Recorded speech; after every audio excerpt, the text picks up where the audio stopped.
తెలంగాణ జై తెలంగాణ ఇవాళ DGP office కి మరి తెలంగాణ జాగృతి కార్యకర్తల పైన ఫైర్ ఓపెన్ చేపించినటువంటి బుల్లెట్ల వర్షం కుల్పించినటువంటి తీన్మార్ మల్లన్న గారి మీద కంప్లైంట్ చేయడానికి డీజీపీ ఆఫీస్కి రావడం జరిగింది.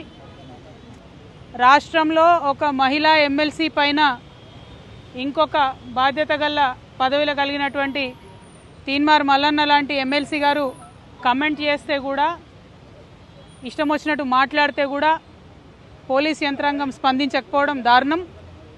మరి మా జాగృతి కార్యకర్తలు ఎవరైతే ఆవేదనతోని దుఃఖంతోని ప్రజాస్వామ్యయుతంగా ప్రశ్నించడానికి వెళ్ళినరో వారి మీద ఫైర్ చేపించడం అన్నది చాలా దారుణం. నిజంగా ఏమన్నా మా కార్యకర్తలకు అయి ఉంటే ఎవరు బాధ్యులు, మల్లన్న గారా ప్రభుత్వమా, ఎవరు బాధ్యులు అన్నది తక్షణమే ఆన్సర్ చెప్పాలి. ఖచ్చితంగా అక్కడ జరిగినటువంటి సంఘటన మీద ఎంక్వైరీ చేపియాలి.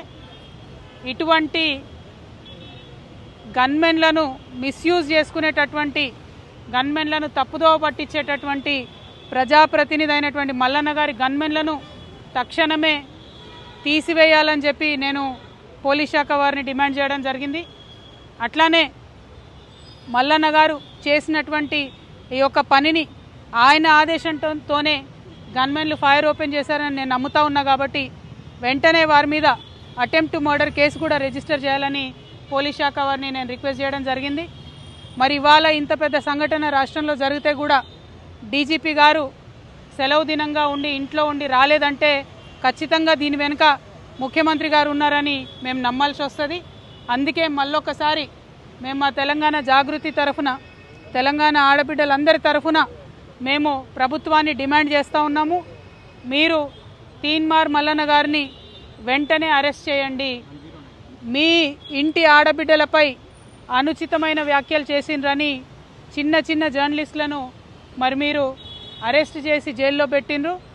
మరి ఇంత పెద్ద మాట ఒక తెలంగాణ ఆడబిడ్డనేటువంటి నన్ను అంటే మీరు చూస్తూ ఊరుకుంటే ఈ మాటలన్నీ కూడా మీరే అనిపించిరని తెలంగాణ ఆడబిడ్డలు అనుకునే పరిస్థితి తెచ్చుకోవద్దని ముఖ్యమంత్రి గారిని నేను డిమాండ్ చేస్తూ ఉన్నాను.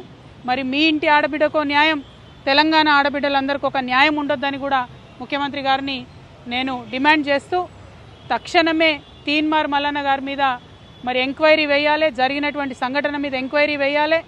ఎవరు షూట్ చేయమన్నారు, ఎందుకు గన్మెన్ షూట్ చేశారు? ఎందుకంటే తెలంగాణ ఉద్యమంలో మేము వేలాది నిరసనలు చేసినాం. ఎక్కడా కూడా ఎవరు కూడా కంట్రోల్ తప్పలే. ఆనాడు కాంగ్రెస్ మీదనే మేము ఉద్యమం చేసినాం. కానీ ఏ ఒక్క కాంగ్రెస్ నాయకుడు కూడా గన్మెన్లతోని మరి షూటింగ్ చేపియలేదు, తెలంగాణ ఉద్యమకారుల మీద ఫైరింగ్ చేపియలేదు. మరి ఇవాళ ఇంత స్థిమితం లేనటువంటి ఒక ఎమ్మెల్సీ, ఆయన గన్మెన్లు ఉండడం అవసరమా? ప్రభుత్వం ఆలోచన చేయాలని చెప్పి నేను డిమాండ్ చేస్తూ ఉన్నాను. మరి ఈ సందర్భంగా యూపీఎఫ్ కన్వీనర్ బొల్ల శివశంకర్ గారిని కూడా మాట్లాడవలసిందిగా కోరుతా ఉన్నాను.